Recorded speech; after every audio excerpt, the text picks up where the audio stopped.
Alors, je vais essayer de vous brosser une biographie de Larrey. Et donc, je vais commencer par sa naissance. Vous savez qu'il est né à Baudéan, dans la vallée de Campan, en 1766, près de Bagnères de Bigorre. Et ce que de façon tout à fait intéressante, c'est que le village est resté à peu près, ressemble beaucoup à ce qu'il était donc, à l'époque, comme on peut le voir sur des gravures donc, datant de la fin du XVIIIe ou du début du XIXe siècle. Sa maison donc, sert de musée à Baudéan, et son père était cordonnier, et donc sa maison a été rachetée, restaurée grâce au legs que Napoléon a fait donc, dans son testament. Donc il a légué 100 000 francs, et donc 50 000 francs ont été récupérés par donc, la descendance pour acheter la maison qui est devenue le musée de Baudéan. Alors, c'est un enfant du village, il a eu un enseignement par le curé du village, le père Grasset, et donc il s'est trouvé que c'était un enfant studieux, très travailleur, qui a appris très vite les mathématiques, le français et plusieurs langues. Il parlait français bien sûr, espagnol, italien. Et donc le père Grasset donc, a décidé à poursuivre un peu plus avant donc, dans ses études. Et donc, il est parti donc, ensuite à Toulouse pour poursuivre son éducation. Alors, une chose intéressante, c'est que dans le même village, il y a un autre personnage célèbre de la période, c'est Gay Mariol, donc, qui est un compagnon d'enfance de Campan et qui est devenu célèbre, puisqu'il a été représenté dans une peinture de David, célèbre en raison de sa taille exceptionnelle, même encore actuellement, 2,10 m, il pourrait être un très bon joueur de basket. Donc, et aussi quelques points d'humour, donc vous verrez un petit peu plus tard. Donc il part à 14 ans à Toulouse à pied, et donc se mettre sous la responsabilité de son oncle Alexis, qui est chirurgien à l'hôpital de Saint-Joseph de la Grave. Il est très travailleur, il réussit bien, et à 19 ans, il devient aide-major de l'hôpital, ce qui est à peu près l'équivalent de l'internat en médecine. Maintenant, l'internat en médecine, c'est plutôt 24 ans. Donc, il soutient sa thèse de chirurgie, donc chirurgie de l'époque, alors qu'il a 20 ans, 1786, et on peut trouver ce document au musée du Val-de-Grâce. À 21 ans, il décide de monter à Paris, donc il va faire un voyage de 6 semaines avec des passages à pied. Et il arrive à l'Hôtel-Dieu où il est reçu dans le service du professeur Dessau, dont on a déjà entendu le nom tout à l'heure, en début d'après-midi. Là, il travaille à l'Hôtel-Dieu et il est assez déçu par finalement le fait qu'on est encore dans l'esprit de l'Ancien Régime, c'est-à-dire qu'on progresse en fonction de sa naissance et non pas en fonction de son travail et de son mérite. Et donc, à cause de ça, il décide de quitter l'Hôtel-Dieu. Il passe le concours de chirurgien de marine, il va se retrouver donc dans l'escadre de Pouan et il va rejoindre Brest à pied. Beau marcheur. Et là, il va embarquer sur la Vigilante et ils vont partir vers l'Amérique. Il va pas arriver tout à fait, il va arriver jusqu'à Saint-Pierre-et-Miquelon. Et là, Larrey, il va s'avérer que c'est un chirurgien sans doute très habile. Par contre, il n'est pas marin du tout et il est malade en mer. Et donc, ceci va avoir une importance donc, pour cette très courte carrière dans la marine. Néanmoins, au cours de ce voyage, il va découvrir des choses qui sont déjà connues dans la marine, c'est-à-dire que finalement, les maladies, les carences vitaminiques ont tendance à altérer et à décimer les équipages. Il revient à Brest, après cette première et dernière campagne, décide de démissionner parce qu'il ne doit pas vivre sur un bateau, mais cette expérience lui a donné donc l'occasion de bien réfléchir déjà sur l'hygiène alimentaire et corporelle qui peut entraîner donc, tout un tas de maladies et donc ce qui va lui servir pour la suite. Il revient à Paris et il retourne à l'Hôtel-Dieu. Et là, il rencontre et se lie avec Corvisart et surtout Bichat, avec qui il a la même passion de l'anatomie. Il passe le concours d'aide-major et là aussi, il est encore écarté par la naissance par Puységur. Et ce qui fait qu'il partage bien entendu, ayant vécu tout ça, des idées révolutionnaires, et va faire partie donc des gens qui étaient présents le 14 juillet 1789. Et là, il va soigner donc, première expérience de chirurgie de guerre, on peut dire, suite aux émeutes, donc, comme vous le savez, qui ont eu lieu donc, lors de la prise de la Bastille. Alors, l'arrêt de la Révolution, eh bien, il répond à l'appel de la patrie en danger, il va rejoindre l'armée du Rhin, il va participer donc, à la bataille de Spire, et il va réaliser au cours de ces premières batailles de l'importance des conséquences de l'éloignement du corps de santé par rapport à la bataille. Le règlement était qu'il fallait qu'il soit éloigné d'au moins de 4 km, ce qui fait que les blessés étaient ramassés très tardivement, et donc avec toutes les conséquences qu'il y avait, c'est-à-dire que les soldats avaient largement le temps de mourir, ou s'ils n'étaient pas morts rapidement, avoir la gangrène, etc. Et donc, finalement, on va découvrir que la mortalité donc, décalée est très importante. Et donc, malgré ce règlement, il décide d'organiser un service de soins relativement d'urgence. Et donc, là-dessus, il reçoit finalement à la fois les félicitations du général Custine, puis un blâme pour ne pas avoir respecté le règlement, donc tout en même temps. Et à partir de ce moment-là, il va développer le concept de soins d'urgence et d'ambulance mobile, qui finalement un peu à l'origine de notre SAMU actuel. Alors il a remarqué une chose, c'est que sur terrain inégal, le portage des blessés avec des brancards improvisés était assez dangereux pour les blessés, et finalement des fois ils mouraient en tombant du brancard plutôt que des blessures qu'ils avaient reçues. Et donc ça lui amenait à concevoir d'autres moyens de locomotion qui avaient déjà été envisagés par Percy. Et donc il va imaginer donc, de développer un petit peu plus des carrioles, des ambulances mobiles pour pouvoir donc aller chercher ses blessés.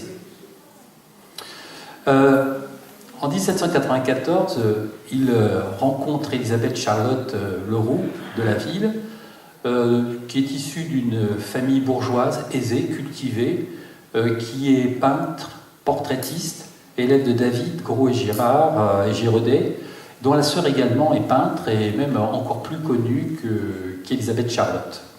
Ils vont avoir 2 enfants, Isor et Hippolyte. Alors, 1794, je rappelle que c'est une période qui à Paris est terrible, donc on est en pleine terreur, et que finalement, donc comme Saint-Just l'a dit, la terreur est à l'ordre du jour, c'est-à-dire qu'il ne faut pas prouver une accusation, il faut prouver que l'accusation n'est pas fausse. Il suffit simplement d'être dénoncé, et les tribunaux révolutionnaires donc, règlent généralement les choses en moins de 5 minutes. Et donc l'arrêt est accusé de trahison pour avoir soigné des blessés ennemis donc, dans les combats de la Révolution. Mais grâce à la présence d'un de ses amis du Sud-Ouest, Bertrand Barrère, ami de la famille, Barrère va souligner que quand même, s'il a soigné des blessés ennemis, il a aussi soigné et guéri beaucoup de soldats de la Révolution, ce qui fait qu'au lieu d'être guillotiné, donc, il est rapidement donc, acquitté. Enfin, voyant ça, il a compris que le climat était très malsain, et donc il décide de partir avec sa jeune épouse en voyage, objectif Toulon. Mais enfin, ce n'est pas une ligne directe, puisque vous voyez, pour aller à Toulon, on n'est pas obligé de passer par Toulouse, enfin actuellement. Et donc, il va s'arrêter chez son oncle Alexis. Là, il va donner une leçon à l'université. Il va découvrir donc, le canal du Midi, il le dit dans ses mémoires. Il passe à Béziers. Il arrive à Montpellier. Il va y rencontrer son ami Fage, donc professeur de clinique chirurgicale, qui va lui faire la visite de la faculté de médecine et du jardin botanique. Et le jardin botanique, comme vous le savez, est toujours une dépendance de la faculté de médecine. Donc il va aller à Nice, Beaucaire, Aix-en-Provence, et puis il se retrouve à Toulon, où il se présente aux autorités militaires, et donc il va se présenter tout bonnement au général Bonaparte. Bonaparte lui demande d'organiser son service chirurgical pour une armée d'invasion en Corse contre les Anglais, Et donc, c'est une équipée qui est vite abandonnée, vu la puissance de la marine anglaise. Alors, il va faire un petit détour à Nice, et il va faire des observations intéressantes sur des gens qui se noient. Et il va rapidement comprendre que les noyés ne meurent pas parce qu'ils ont le cerveau qui gonfle, mais en fait, finalement, les gens avaient des idées un petit peu particulières, donc, et qu'il entreprend finalement en aspirant l'eau dans les poumons, il se rend compte que finalement, il a réussi à sauver quelqu'un comme ça. Donc il fallait en réalité aspirer l'eau, c'était l'eau qui était dans les poumons qui tuait les gens, et ce n'était pas la tête qui gonflait, donc avec l'eau au cours des noyades. Il se retrouve avec Bonaparte pour la campagne d'Italie, et là il va créer une école de chirurgie à Milan. Il va enseigner l'anatomie et la chirurgie, et il présente à Bonaparte donc sa nouvelle organisation des ambulances et du service de santé, la notion d'ambulance volante. Alors, c'est un peu construit, un peu à la romaine, avec, si vous voulez, comme les décuries, les centuries, etc. Et donc, une structure finalement assez précise de la prise en charge des soins pour les blessés de guerre. Là-dessus, il est nommé professeur au Val-de-Grâce, donc il a 30 ans, et il va y donner sa première leçon d'anatomie, donc... Et là, c'est la statue du Val-de-Grâce, donc, qui est toujours, je crois, présente. J'ai cru comprendre qu'elle a été déplacée. Enfin, moi, quand j'étais au Val-de-Grâce, quand j'étais militaire, je me souviens très bien de cette statue. Il part en Égypte, toujours avec Napoléon, et donc participe, comme chirurgien, et va assister, bien sûr, aux grandes batailles de cette campagne. Les pyramides, etc. Et là, il se rend compte que ces ambulances à cheval, ça ne marche pas dans le sable. Donc, il lui faut inventer un autre système avec des animaux plus adaptés que les chevaux. Et donc, finalement, il va falloir utiliser des dromadaires. Et en mettant des coffres de part et d'autre de la bosse du dromadaire. Et donc, il va inventer en quelque sorte le chameau. Donc, et alors c'est très bon, alors on met des gaines à coffre avec des panneaux amovibles donc qui permettent de charger les blessés. Alors il est frappé par l'état sanitaire catastrophique des troupes avec une très forte mortalité par la gangrène, par le tétanos, mais aussi, et ça a déjà été évoqué à l'instant, la peste, le typhus, la malaria, qui tuent finalement beaucoup plus les soldats que les combats eux-mêmes. Et donc il fait prendre les mesures sanitaires donc, pour que les conditions d'infection soient réduites, et y compris également les conditions de nutrition et d'hydratation. Il fait partie de l'équipée des fameux pestiférés de Jaffa. Vous savez, Napoléon montrait courageusement qu'on pouvait embrasser un pestiféré. Enfin, il n'a pas fait longtemps quand même. Et puis, l'ARES se rend compte que, bien entendu, ces histoires sanitaires, de maladies, etc., touchent évidemment les soldats français, mais également la population locale. Et il constate qu'un certain nombre d'habitants locaux ont une altération des yeux qu'on appelle le trachome, et donc perdent la vue comme ça. Et il va en faire une publication, donc c'est ce qu'il appelle l'ophtalmie d'Égypte. Et alors c'est intéressant parce que c'est un des premiers bouquins imprimés dans un pays musulman. En effet, ça a été imprimé sur l'ambulance ambulante, sur l'imprimerie ambulante de Napoléon. Et donc il y a eu 300 exemplaires de tirés qui ont été distribués au corps sanitaire expéditionnaire. Et à ma connaissance, actuellement, il ne reste que 3 exemplaires, donc celui de Dominique Larrey, que j'ai dans ma collection. Alors, il se lance aussi dans l'obstétrique. Il va pratiquer une césarienne à l'épouse de Mourad Bey, prince égyptien. Il va sauver la maman et l'enfant. Et selon les coutumes, évidemment, de Mourad Bey, en signe de reconnaissance, il lui offre un harem de 12 jeunes femmes. Inutile de vous dire que ce n'est pas resté discret. Et donc, des bonnes langues se sont précipitées pour informer Madame Larrey que son mari venait d'écoper de 12 jeunes femmes. Alors, Larrey, dans ses écrits, indique qu'il n'en a jamais fait usage. Et donc, il se précipite, évidemment, d'écrire à son épouse. Il écrivait beaucoup, il écrivait à sa femme à peu près une lettre 2 fois par semaine. Et donc, pour la rassurer, on ne dit pas si elle l'a cru. Voilà. Fin de campagne d'Égypte, Napoléon est reparti, Kléber est assassiné dans la rue, Menou et Béliard capitulent face aux Anglais, les troupes françaises doivent être évacuées, mais Larrey refuse d'abandonner les blessés, et donc négocie avec l'amiral Claes, qui accepte que Larrey reparte avec ses blessés donc en 1800. Arrivé en France, l'accueil des blessés est catastrophique. Parce qu'en fait, à cette époque, il n'y avait pas de service de santé individualisé, et donc,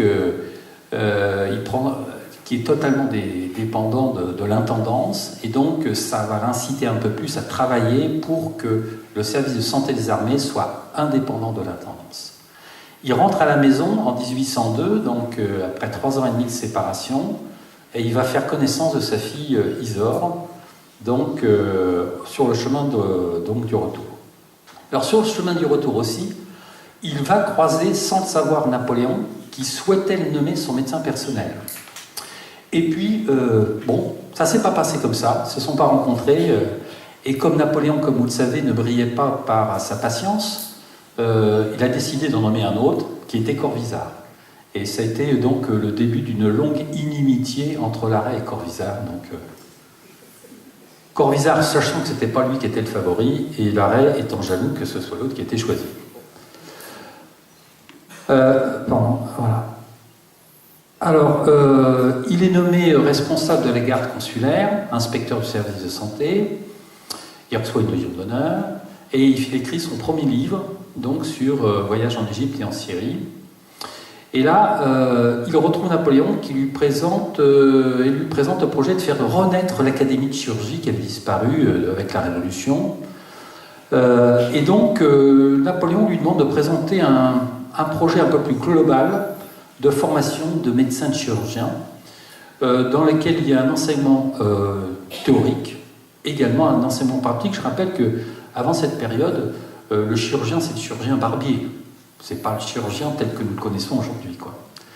Et donc, il va lui demander ça, et également de créer une école de formation des médecins, et c'est comme ça qu'est créé l'internat de Paris, qui va se déboucher après sur d'autres villes de faculté.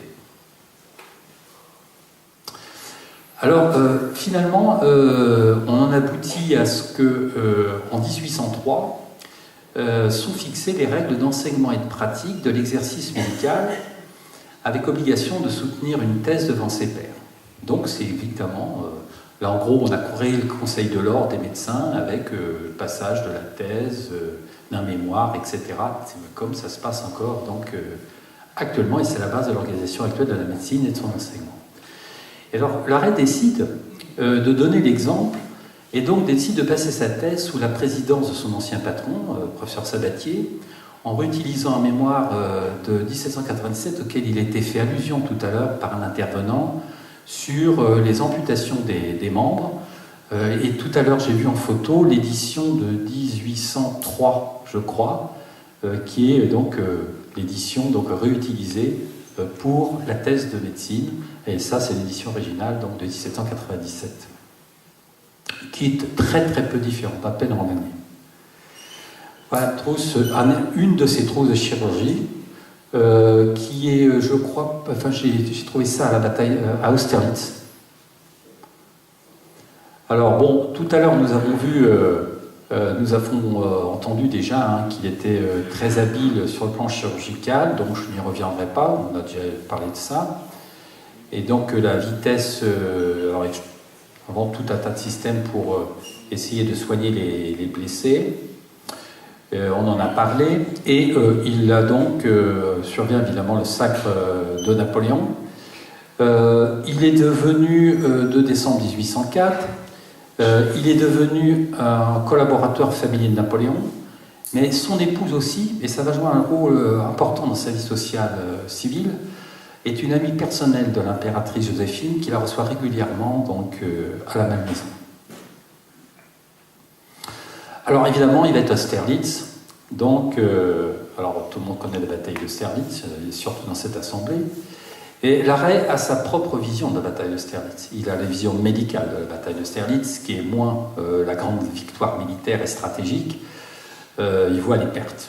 Les pertes sont considérables chez les adversaires et sont donc mais plus faibles. Hein. Je crois que tu m'as déjà dit que le chiffre, là, mon chiffre de 8000 était surélevé.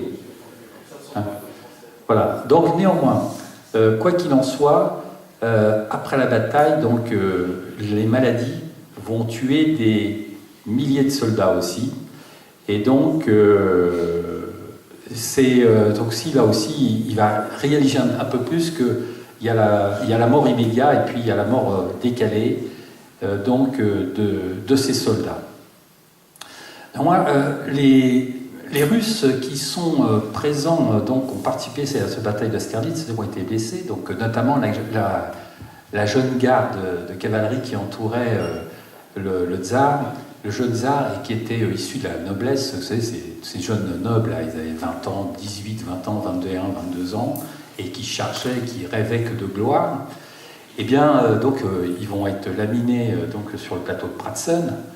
Et donc, ils parlent français, plus que russe, parce qu'à l'époque, ces gens-là parlaient très très bien français, c'était la langue culturelle, et sont extrêmement étonnés de se faire soigner par un chirurgien. Et donc, ils sont tellement étonnés que ça a traversé culturellement les Russes, au point que Tolstoï a fait de Larrey un des personnages de Galacte. Donc, fin de la bataille des trois empereurs, donc, nous arrivons donc à une période où on espère la paix. Enfin, lui, entre autres, il espère la paix. Mais elle est de courte durée et ça redémarre. Et puis, on a déjà entendu ces noms-là donc, au cours de la journée avec des batailles qui sont de plus en plus meurtrières, Jena, Eylau, Friedland, et les victoires sont de plus en plus coûteuses. Donc, tout à l'heure, on a déjà vu les conditions de soins extrêmement précaires. Vous avez vu déjà ce tableau, donc la grange hôpital d'Eylau, et donc où Larrey raconte que pendant 6 heures, ils se retrouvaient là, ils étaient quasiment sur le champ de bataille, et donc ils essayaient de tout faire ce qu'ils pouvaient en plein milieu donc, de la bataille. À la bataille d'Eylau, d'ailleurs, il a failli donc y rester, puisque à un moment donné, la grange s'est trouvée être le pivot entre les deux armées. Et donc, là, il a failli tous disparaître à ce moment-là, mais ils ont été finalement sauvés par la garde impériale. 1807, les jeunes recrues, enfin plutôt les recrues sont de plus en plus jeunes, et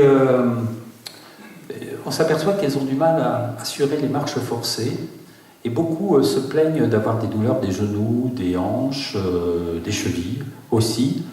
Et donc ça va le frapper, et donc il va regarder ce qui se passe, il fait une première expertise, et il va finir par finalement comprendre que ces jeunes, ils n'ont pas fini leur croissance. Et donc c'est ce qui explique pourquoi donc, ils se retrouvent avec des problèmes articulaires. Et ceci, donc, il va faire son rapport là-dessus, et ce qui va pousser la conscription à l'âge de 20 ans, alors que déjà des recrues étaient plus jeunes donc, dans cette période. Alors, à Tilsit, donc l'entrevue de Tilsit, les trois empereurs, et c'est là que Larrey reçoit un présent du tsar, qui va lui offrir une magnifique bague en remerciement de ses soins pour les blessés russes. Je crois qu'elle va lui être piquée à Waterloo, mais enfin bon, donc il a reçu un très très beau présent. Et puis c'est là où Mariol fait le Mariol, au moment de la cérémonie. Il y a une revue de soldats, et pour faire le malin, Mariol, au lieu de prendre un fusil, prend un fût de canon. Donc il présente les honneurs comme ça. Le tsar a apprécié moyennement, Napoléon a trouvé ça drôle.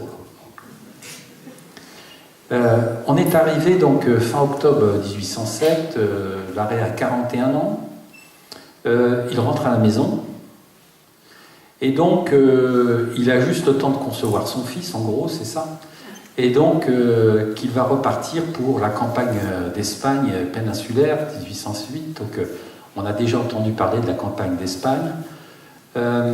Sur le passage, il en profite pour passer à Bodéan voir sa mère. Et puis, pour lui, la campagne d'Espagne, vu du point de vue du chirurgien, c'est absolument effroyable. En gros, ça résume ce qu'il en pense. Et donc, néanmoins, il va être amené, au cours de cette campagne d'Espagne, à soigner des blessés anglais. Et, entre autres, des soldats de Wellington. Et Wellington aussi va être étonné qu'un chirurgien français soigne des blessés anglais. Et Wellington s'en souviendra le jour de la bataille de Waterloo. Et donc, il rentre à domicile, donc en 1809, et puis c'est pour repartir, quoi. Donc, il repart, donc Essling, tous ces des noms que vous connaissez très bien. Bon, je n'insisterai pas sur la mort de Lannes que tous vous connaissez par cœur du bout des doigts. Et donc, ce qui est certain, c'est que, bon, Lannes est mort bêtement, finalement. Enfin, il s'est blessé bêtement. C'est un boulet de canon qui a ricoché sur une butte de terre, et qui lui a donc fracassé les deux jambes. Bref, quelques jours plus tard, Lannes meurt, et Lannes, mourant, donc plonge Napoléon dans une très très grande tristesse.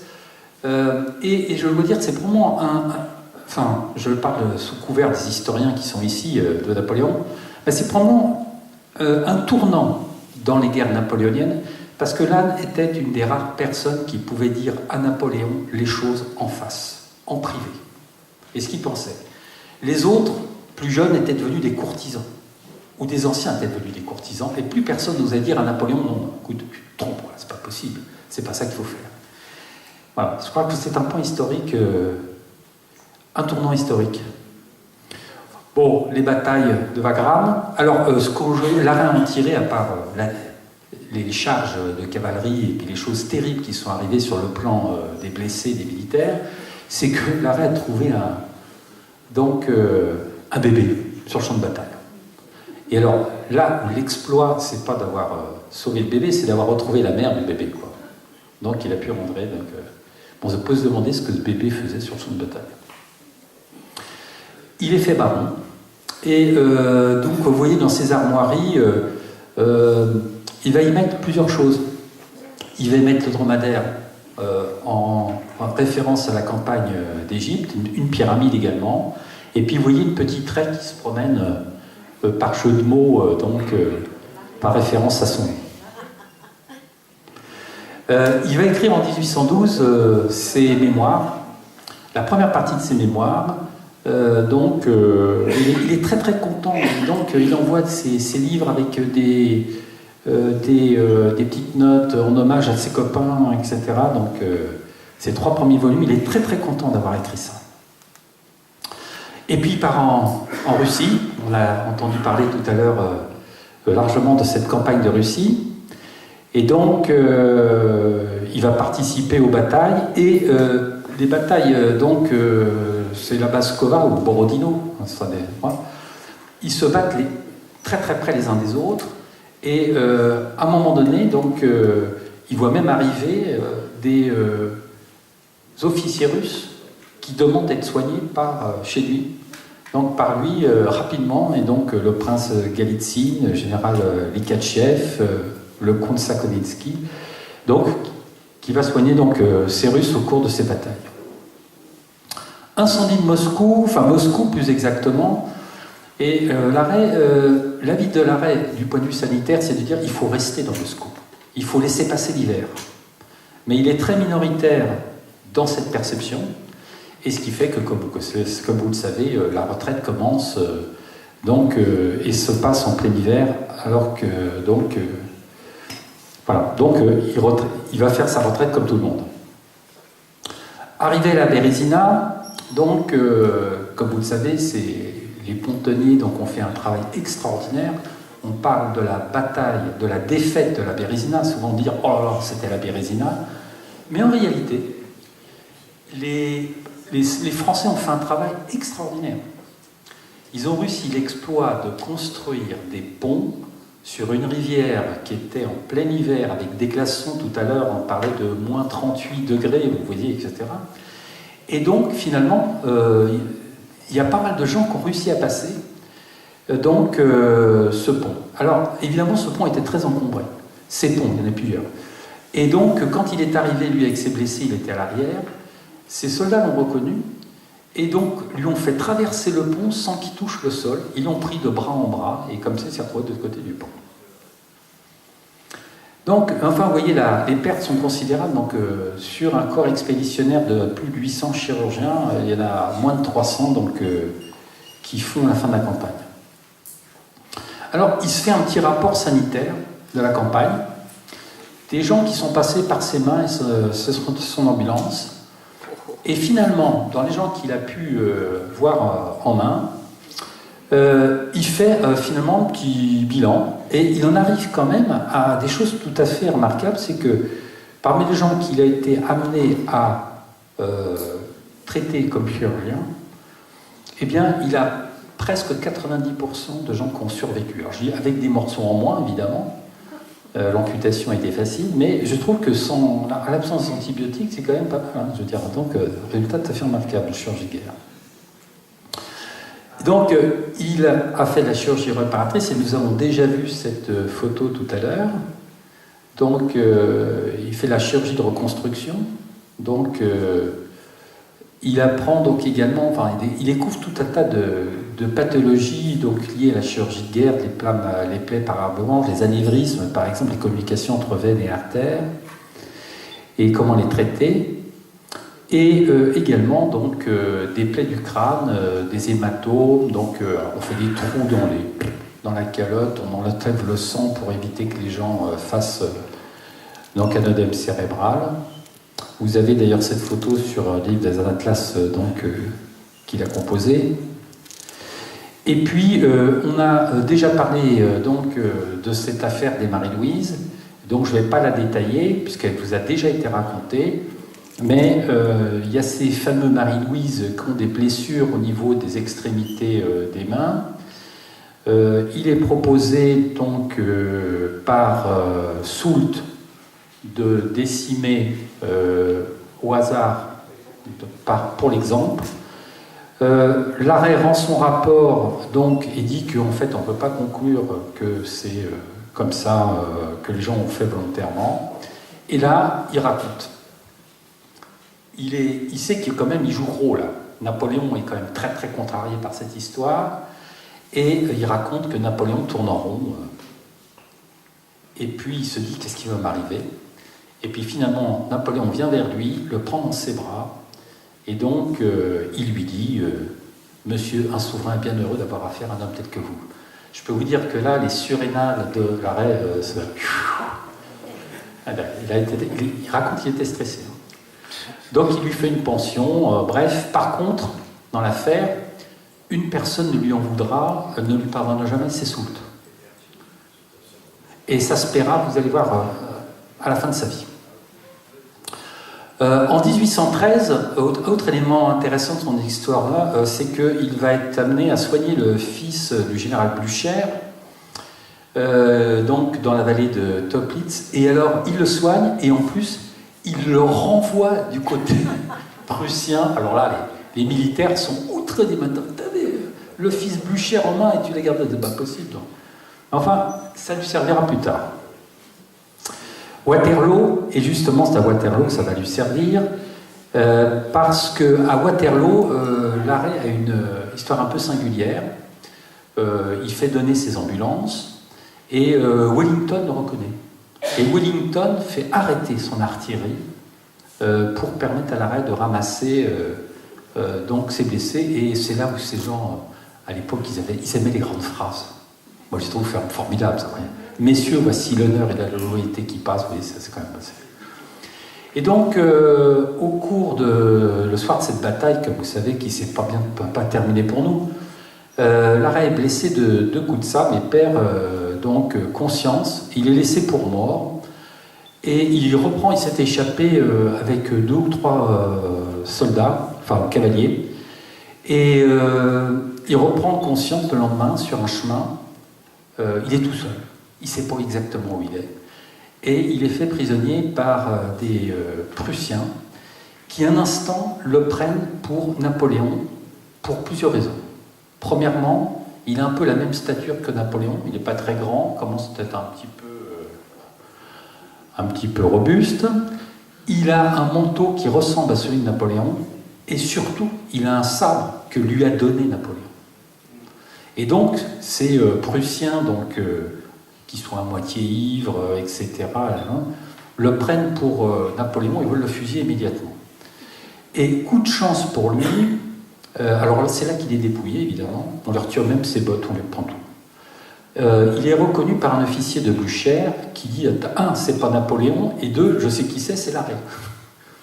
Donc il l'a fait amener à Général Blücher, qui le fait transporter donc, à l'ambulance, où il est soigné, et Blücher envoie une estafette pour Paris pour avertir Madame Larrey que son époux n'est pas mort, comme annoncé initialement, mais qu'il est pris en charge donc, en Belgique, donc il va rester à peu près 4 semaines comme ça en Belgique. Alors, Madame Larrey, quand même, va avoir un record. On lui a annoncé 4 fois la mort de son mari. Donc, c'est quand même assez exceptionnel. Je pense que ça va être une espèce de record de Guinness, là. Enfin, c'est peut-être pas le meilleur record, hein, quand même. Voilà. Après l'abdication de Napoléon, il propose à Napoléon d'accompagner en exil. Napoléon refuse, car il estime que les soldats, les futurs demi-soldes, ont plus besoin de lui que lui-même Napoléon. Alors, évidemment, il était du mauvais camp, et avec le changement de régime, il perd tout, hein, tous ses postes, etc., ses pensions. Il en profite pour écrire son tome 4 des mémoires, et il va entreprendre d'autres ouvrages, donc il s'est mis pas mal à écrire à ce moment-là. Après l'abdication de Napoléon, c'est un homme qui est devenu connu sur le plan international, autant que chirurgien, et plusieurs postes lui sont proposés. Le président américain Andrew Jackson lui propose de venir s'occuper de son service de santé des armées. La même proposition lui est faite par le tsar Alexandre Ier et l'empereur du Brésil, donc Dom Pedro, et il refuse. Alors après, il va faire une période de visite-conférence, y compris en Angleterre, parce que dans le fond, les Anglais l'aiment bien, quoi. Et il va retrouver un colonel qui a fait Waterloo, qui s'appelle Weymouth, et qui l'a sauvé à Waterloo. En fait, Weymouth était blessé sur le champ de bataille. Il soigne Weymouth, et à ce moment-là, il y a les gars de la garde impériale qui arrivent avec leurs baïonnettes pour le transformer en passoire, et là, Larrey dit « Non, donc, les gars, pas possible, je viens de le soigner, vous n'allez pas me le transformer maintenant. » Bon. Donc, les gars de la garde disent « Ok », et du coup, il a renvoyé Weymouth, et donc, il a sauvé la vie à Weymouth à ce moment-là. Et il retrouve Weymouth comme ça vers 1820, et qui était tellement étonné de cette histoire qu'il en a fait une publication dans le journal prestigieux médical qui s'appelle le Lancet. Alors, il y a, toujours à cette période post-napoléonienne, il y a la fameuse histoire de l'assassinat du duc de Berry. Le duc de Berry a reçu, par coup d'un attentat, un coup de poignard dans le thorax, et il n'est pas mort tout de suite. Donc, comme il n'est pas mort tout de suite, on va faire appel à un chirurgien prestigieux. La reine n'est plus en cours, et donc on demande au Dupuytren d'intervenir. Dupuytren est un très grand chirurgien, mais c'est un chirurgien orthopédiste. C'est pas un chirurgien de guerre. Et Dupuytren ne comprend pas ce qui se passe. Larrey a ses espions sur place, se fait raconter, et fait le diagnostic d'une plaie de l'oreillette. Donc, il dit, voilà, l'oreillette est blessée, le sang est en train de rentrer dans le péricarde, et il est en train de faire ce qu'on appelle une tamponnade, et si on n'extirpe pas le sang du péricarde, il va finir par mourir. C'est ce qui est arrivé, et les événements par la suite ont montré que, eh bien, il avait bien raison. Alors évidemment, Larrey n'était pas très copain avec Dupuytren non plus, Il y a quand même pas mal de gens avec qui il n'était pas très copain dans le milieu chirurgical. C'est assez fréquent dans le milieu chirurgical. Même maintenant. Ouais. Alors, testament de Napoléon, qui lui a légué donc 100 000 francs, dont 50 000 sont parvenus, et donc ces 50 000 francs qui sont parvenus ont servi à la restauration de la maison familiale. Alors, l'arrêt à la vie civile, on pourrait dire que le vieux militaire a du mal avec la vie civile. Le mariage qui avait été entrevu avec sa fille Isor et Clobet ne s'est pas fait parce que une mauvaise langue a susurré dans l'oreille de Clobet que la fille Isor était épileptique. Je rappelle qu'à l'époque, l'épilepsie est considérée comme une maladie mentale. Et l'arrêt a toujours été blessé, il en a voulu un petit peu à Clobet de ça, alors que c'était devenu un familier de la maison. Et puis dans les salons parisiens, ça c'est grâce à sa femme aussi, il rencontre tout Paris de l'époque, Gérard de Nerval, Victor Hugo, Chateaubriand, Dumas, le baron Taylor, Franz Liszt, avec qui il devient ami, Récamier. Il rencontre David d'Angers qui va faire plusieurs sculptures de lui. Il y a beaucoup de statues de lui, de ses représentations au musée d'Angers. Et puis il rencontre aussi des personnalités politiques comme le prince de Metternich, mais c'est pas un homme du monde, c'est pas un mondain. Alors, il va terminer ses publications par les cliniques chirurgicales, donc j'ai amené des extraits, et il fait paraître son dernier volume de ses mémoires, c'est le tome 5, rarissime, où il relate la bataille de Waterloo, mais ça c'est paru beaucoup plus tard, en 1841, donc vous voyez juste la fin de sa vie. Il va mettre en place le service de santé en Algérie, puisque l'Algérie est devenue une colonie française, donc on a envahi vers 1830. Et donc, il va s'occuper de ce service de santé. Et c'est là qu'il va faire son dernier voyage, parce que là, il va visiter donc, l'hôpital Mustapha, qui est devenu le CHU d'Alger, jusqu'à l'indépendance, en 1962. Et voilà. Et donc, sur le retour, l'arrêt attrape une pneumonie sur le bateau et va mourir donc de cette pneumonie à Lyon en 1840. Alors, en résumé, qu'est-ce qu'on peut penser de son œuvre ? 28 ans de service, 6 blessures, 55 batailles, 400 combats. Il a contribué à l'autonomie du service de santé et à la réorganisation des études médicales. Il a été précurseur du service de soins d'urgence et du SAMU, de la Croix-Rouge en soignant les blessés ennemis, les adversaires. Et je crois qu'il a plus largement contribué à comprendre le rôle des infections et l'aggravation des blessures et tétanos et gangrènes, l'importance de l'hygiène et de l'alimentation pour les blessés, la chirurgie moderne de guerre. Il a commencé à comprendre les effets de glace. Tout à l'heure, on parlait du souffle du canon. Voilà. Et il avait remarqué qu'il y avait des blessés comme ça, qui étaient morts, qui n'avaient aucune blessure apparente, et quand il ouvrait les blessés, il voyait qu'il y avait des organes internes qui étaient très lésés. Légalement, le traitement des gelures, avec des procédés qui ont été réutilisés pendant la guerre de 14. Il a laissé donc une trace en anatomie qui est la fente donc derrière le diaphragme rétroxyphoïdienne, traitement de la tamponnade, mode d'amputation, et puis maintenant, il a laissé son nom au CHU d'Angers. Il a un hôpital à Toulouse, quelques rues, et il a gardé son nom sur l'Arc de Triomphe, et quelques statues, quelques livres. Alors, et donc, je vous disais, il est mort à Lyon à 76 ans, ce qui est pas mal quand même, hein, donc, pour l'époque. Et puis, il a été enterré donc, au cimetière du Père-Lachaise, à la demande d'Arago, car Soult, en souvenir des soldats, là, donc, automutilé, soi-disant, a refusé qu'il soit inhumé aux Invalides.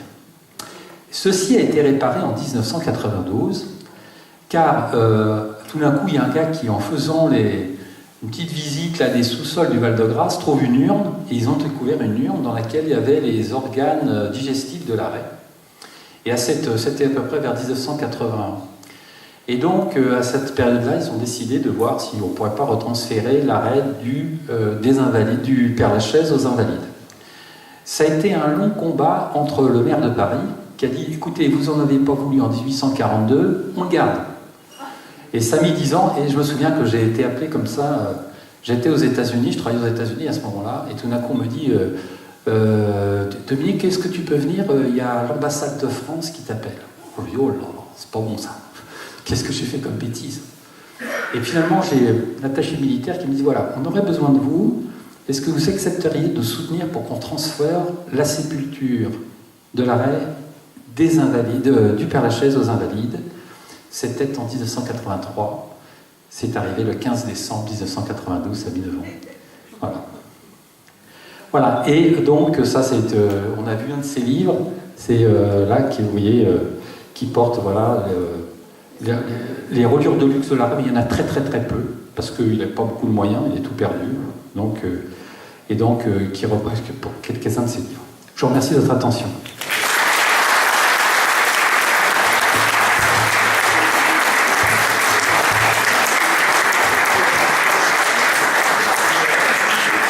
Merci Dominique Larrey. Mais Dominique Larrey, ça me rappelle le nom du baron Larrey. Qui c'est pour toi, le baron Larrey? Alors, Dominique Larrey, je suis le descendant du frère de Dominique Larrey.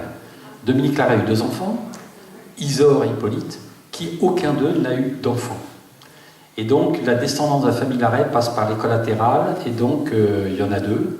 Il y en a une du côté de la sœur de Larrey, donc, et de la descendante, c'est le professeur Conso, d'ailleurs, et sa famille.